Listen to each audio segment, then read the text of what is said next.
harapan saya Al-Fatih mudah-mudahan tidur, mudah-mudahan keluar belanja atau menyuci, mesti sudah agak sinar, berarti Al-Fatih ada di dalam. Sampai jam 1 malam Al-Fatih tak ada kabar, oh berarti Al-Fatih ada di dalam. Kita timbul nih. Belum lama, masih murid baru lulusan dari SMP. Saya itu firasat pada waktu mau kejadian, saya dari jam 10 lihat foto-foto anak saya, sampai jam 12 saya nunjukin ke rekan saya, partner saya kerja, ini anak saya yang mondok di Buduran. Terus setengah 4 ada berita kejadian musibah ini. Nah ini bangunan melanjutkan, tak lihat, tak tandakan, izin-izinnya semua tidak ada. Itulah keprihatinan kita dan nanti harus kita berubah semua pola. Pada pesantren tidak boleh membangun sendiri, harus ada tim teknisi.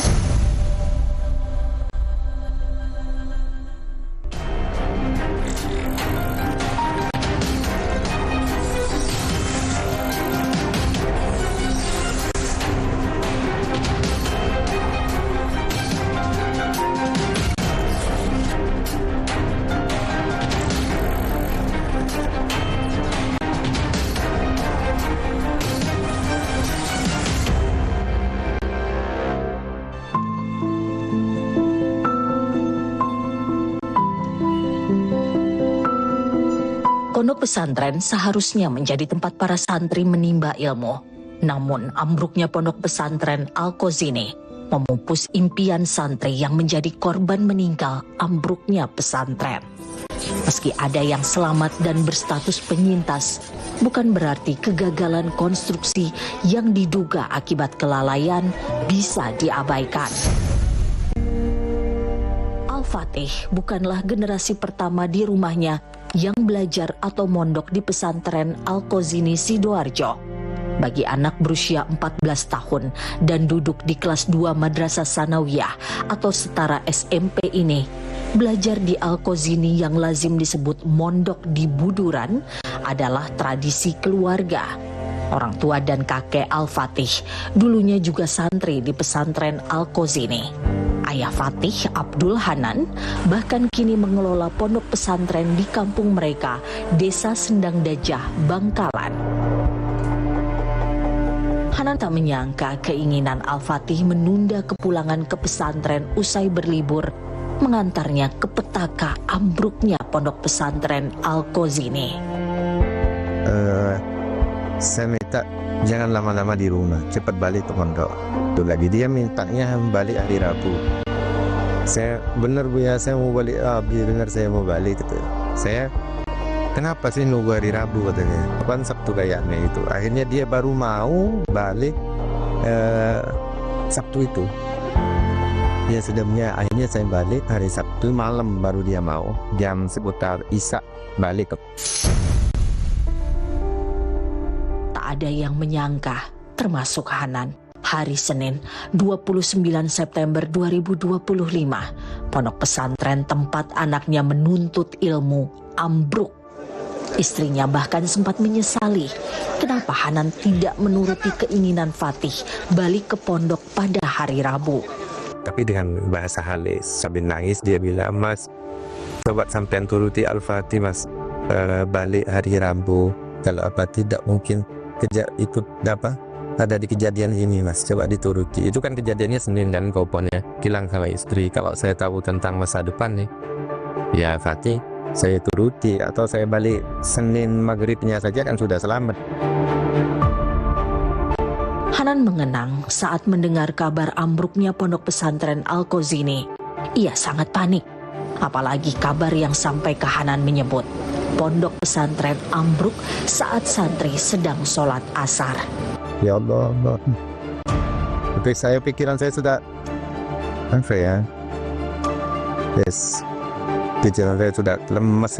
Seketika saya ambil sepeda motor, langsung ngebut ke arah Suramadu. Nah, saya udah bawa helm ketika itu. Pas telepon itu terus berbunyi, saya kemudian karena telepon terus berbunyi saya angkat. Ternyata adik saya bilang,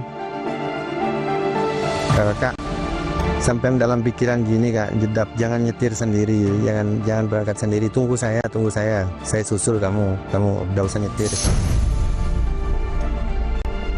Hanan bersama istrinya berangkat ke Sidoarjo dan ikut mencari di antara puing-puing reruntuhan pesantren Al-Qazini. Hanan masih berharap anaknya tak ikut sholat asar berjamaah, meski ia tahu kebiasaan anaknya yang selalu ikut sholat berjamaah. Harapan saya Al-Fatih mudah-mudahan tidur, mudah-mudahan keluar belanja atau menyuki, mesti sudah agak silar, berarti Al-Fatih ada di dalam. Sampai jam 1 malam Al-Fatih tidak ada kabar, oh berarti Al-Fatih ada di dalam. Kita timbun nih. Hanan ikut berteriak memanggil-manggil nama Al-Fatih di antara orang tua santri lainnya.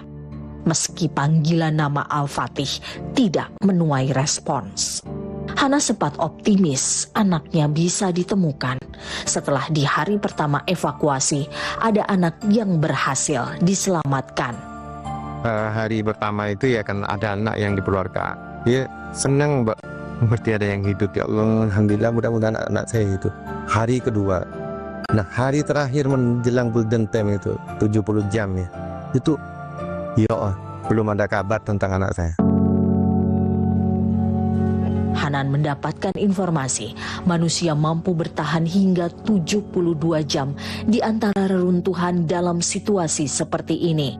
Harapan itulah yang terus ia panjatkan melalui doa-doa yang tidak henti. Di hari ketiga ketika ada anak yang diselamatkan, Hanan sempat putus asa karena Al-Fatih belum juga ditemukan tim SAR. Saya tanya namanya, ternyata ada 4 nama. Ya, yang ada respon. Tidak ada anak nama saya sekali. Nah, terus ada 2 nama anak, ya 2 anak yang tidak ada nama. Saya mudah-mudahan salah satunya anak saya. Tapi saya ketika mendengar ada 6 anak yang hidup, saya seperti orang gila. Dalam pencarian tim SAR dan relawan, bayi Hanan sempat mengalami sakit di posko orang tua murid. Istrinya juga sering menangis dan jarang makan. Situasi itu menjadi cobaan tambahan bagi Hanan. Jadi saya itu tidak makan dia, karena dia gimana saya bisa makan, mas? Anak saya di dalam itu gak makan gitu, kepikiran itu. Sampai dia bawa bayi, sehingga si bayi saya ini sempat sakit. Yang untung di sana, saya berterima kasih, di sana ada dapur umum yang untuk wali murid ini. Kita makan apa ya selama menunggu anak-anak kita, ternyata ada dapur umum, ada bantuan dari masyarakat, semuanya luar biasa. Beruntung setelah sholat Isya di hari ketiga proses evakuasi, Hanan bertemu tim SAR yang merupakan kenalannya. Hanan pun akhirnya mendapatkan kabar yang ia tunggu bersama keluarganya dari tim SAR. Dia tanya ke saya, "Oke, nama anak sampean siapa?" Nama anak saya Al-Fatih. Al-Fatih siapa? Al-Fatih Cakrabuana, kakak ini. Langsung nangis dia. Ya Allah, baru aja Al-Fatih keluar ini ke rumah sakit, menuju rumah sakit. Insya Allah dalam 1 jam sudah proses evakuasi berapa gitu. Sudah menuju rumah sakit, insya Allah sekarang. Al-Fatih Cakrabuana, kata saya. Iya, Al-Fatih Cakrabuana. Ya Allah, wis. Duh, saya sujud syukur bukan Allah, ya Allah. Ketika ada tim SAR datang ke saya, nangis semua. Hanan dan istrinya pun langsung menuju ke rumah sakit tempat para korban dievakuasi. Rasa syukur tidak terhingga diucapkan Hanan. Al-Fatih ditemukan dalam kondisi luka ringan. Ketemunya di rumah sakit.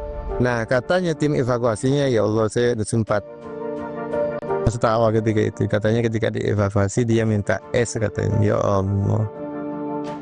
Ya, kita nyampe ke rumah sakit, saya masih belum percaya, benar nggak isi Al-Fatih? Ada kakak saya yang ke sana, Kak Rom namanya. Dia video ke saya. Dan ayah Al-Fatih lah lagi omong-omongan dengan kakak. Ya Allah, benar Al-Fatih. Allah, rambutnya sudah putih dengan debu itu ya. Debu, Allah. Al-Fatih benar, saya langsung ke rumah sakit. Al-Fatih selamat usai 3 hari bertahan di reruntuhan pondok pesantren Al-Khazini. Kepada Al-Fatih, Hanan berpesan agar menjadikan peristiwa itu sebagai pelajaran. Makanya kemudian saya bilang, kamu ini nak masih diberi kesempatan oleh Allah. Kamu jangan lupa salat 5 waktu lagi. Kamu ini sudah mendapat kesempatan dan hidup kamu harus bermanfaat bagi orang lain. Kamu diberi kesempatan ini untuk mengabdikan diri kamu kepada bakti. Al-Fatih, satu di antara 104 orang yang selamat dalam insiden ambruknya pondok pesantren Al-Khazini. 67 orang lainnya tidak seberuntung Fatih.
Musibah ini.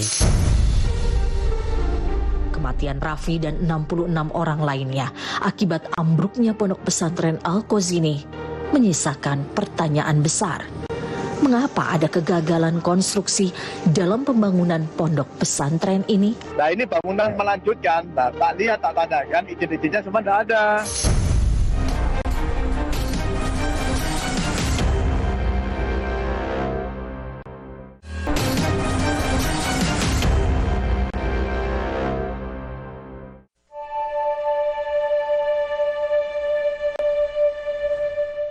Kematian 67 orang dari insiden ambruknya pondok pesantren Al-Khazini di Sidoarjo bukan sekadar angka. Di sana ada harapan, cita-cita, serta keinginan orang tua dan santri yang ikut terkubur bersama puing-puing reruntuhan gedung. Musola pondok pesantren Al-Khazini yang biasa dipakai santri, termasuk oleh warga sekitar 3 tahun terakhir, kini ambruk. Renovasinya diduga tidak memperhitungkan kekuatan struktur bangunan secara matang. Tidak hanya itu, dalam proses renovasi musolanya pun diduga belum mendapatkan persetujuan bangunan gedung atau PBG yang dulunya disebut izin mendirikan bangunan atau IMB. Nah ini bangunan melanjutkan, nah, tak lihat tak tandakan, izin-izinnya semua tidak ada. Nah ini ngecor lantai 3, tadi ngecor lantai 3, akhirnya dengan konstruksinya yang tidak standar, akhirnya tidak mampu, akhirnya semua rubuh, seperti itu.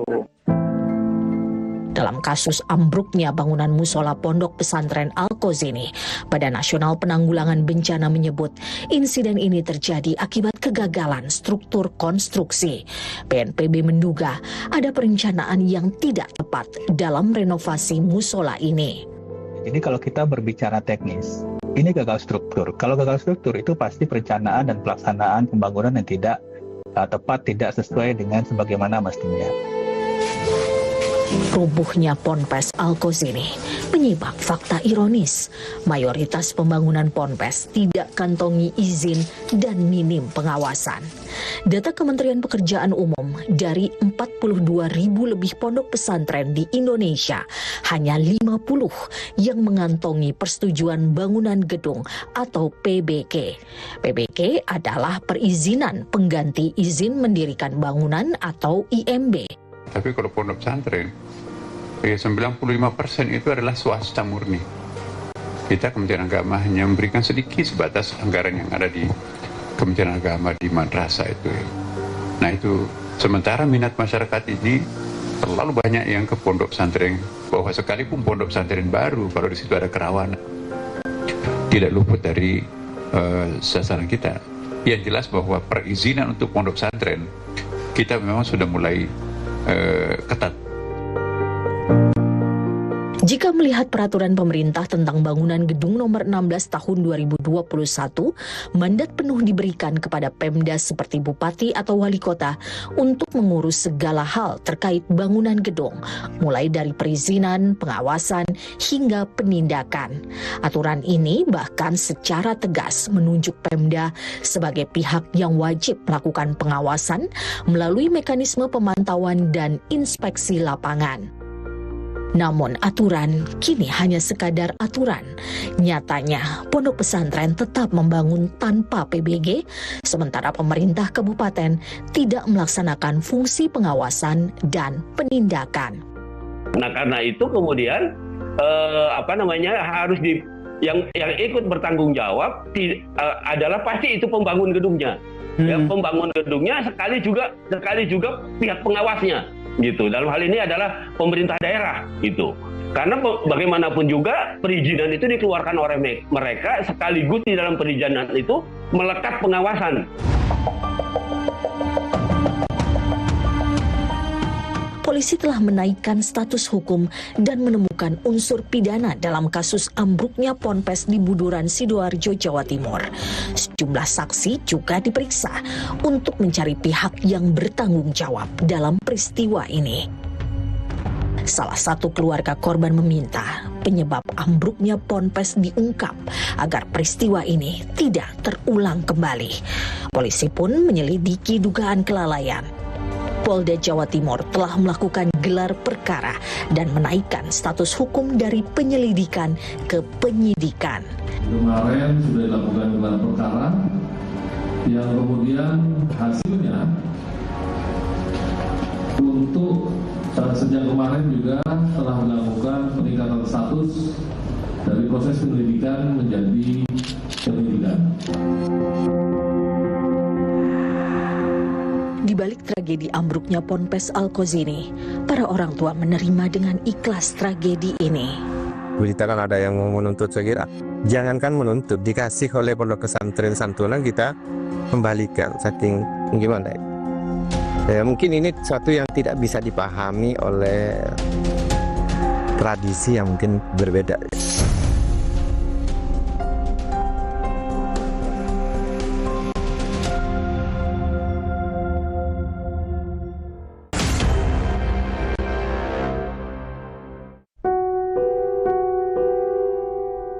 Pencarian korban ambruknya pesantren Al-Qazini resmi dihentikan hari ke-9. Tim Basarnas, BNPB, serta relawan telah mengevakuasi seluruh korban dan membersihkan reruntuhan pesantren. Tim SAR gabungan menyelesaikan proses evakuasi korban 7 Oktober lalu. Pada saat apel penutupan evakuasi, Basarnas mengumumkan total ada 171 korban dengan rincian 104 selamat dan 67 meninggal dunia dalam peristiwa itu. Di balik tragedi ambruknya Ponpes Al-Qazini, para orang tua menerima dengan ikhlas tragedi ini. Bahkan kepada yang meninggal ini dari pondok pesantren ada santunan, tapi rata-rata semuanya dikembalikan, ya, dikembalikan untuk pembangunan di Al-Qazini. Kok bisa? Sudah, apalagi kita mau diberitakan ada yang mau menuntut, saya kira jangankan menuntut, dikasih oleh pondok pesantren santunan kita kembalikan, setting gimana ya. Mungkin ini satu yang tidak bisa dipahami oleh tradisi yang mungkin berbeda ya. Bagi warga sekitar, pemilik pesantren Al-Qazini, Kiai Salam Mujib, dikenal sebagai orang yang memiliki jiwa sosial yang tinggi. Kiai itu kalau ada punya hajatan itu datang, ada undangan hajatan, ada yang kesusahan itu datang, kadang juga ikut tahlil gitu, yasin tahlil itu ada. Kiai yang dasarnya itu baik sama lingkungan. Kami mohon maaf yang sebesar. Perwakilan Pondok Pesantren Al-Qazini menyampaikan duka mendalam dan permintaan maaf atas insiden ambruknya bangunan musola. Pihak Ponpes memastikan akan mengosongkan sementara bangunan Ponpes yang dinilai berbahaya. Kami mohon maaf yang sebesar-besarnya mewakili keluarga dalam, manakala kami belum bisa memberikan pelayanan kepada santri secara maksimal, dan kami juga mohon maaf kepada semua masyarakat yang mungkin dalam perjalanan hari pertama sampai hari ini ada hal-hal yang kurang mengenakkan hati.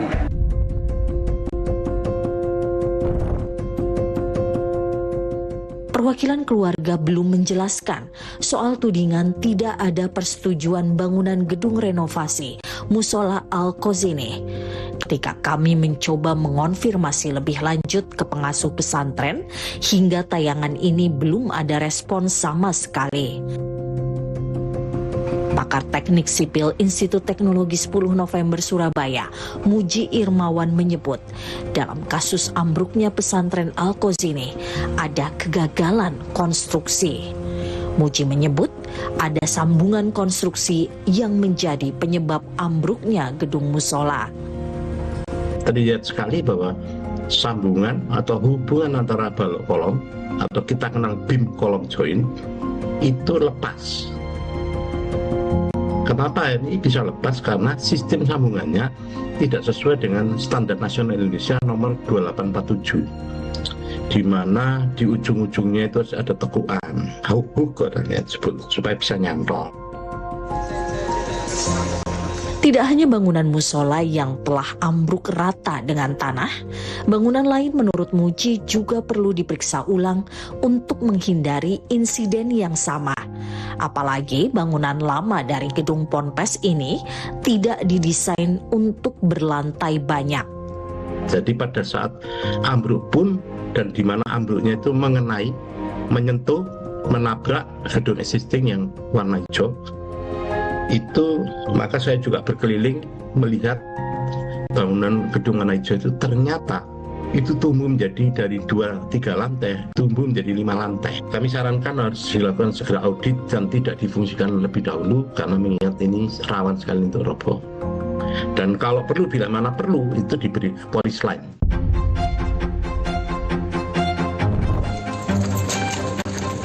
Menko Pemberdayaan Manusia Muhaimin Iskandar menyebut, pemerintah telah membentuk satuan tugas atau satgas untuk mengaudit pesantren-pesantren yang tidak memiliki izin PBG. Melakukan audit pesantren-pesantren tua, apalagi di atas 100 sampai 200 tahun, yang tentu nanti koordinasi bersama Menteri PU, audit bangunan, lalu kita carikan anggaran untuk renovasinya. Yang tua dulu, rawan dulu.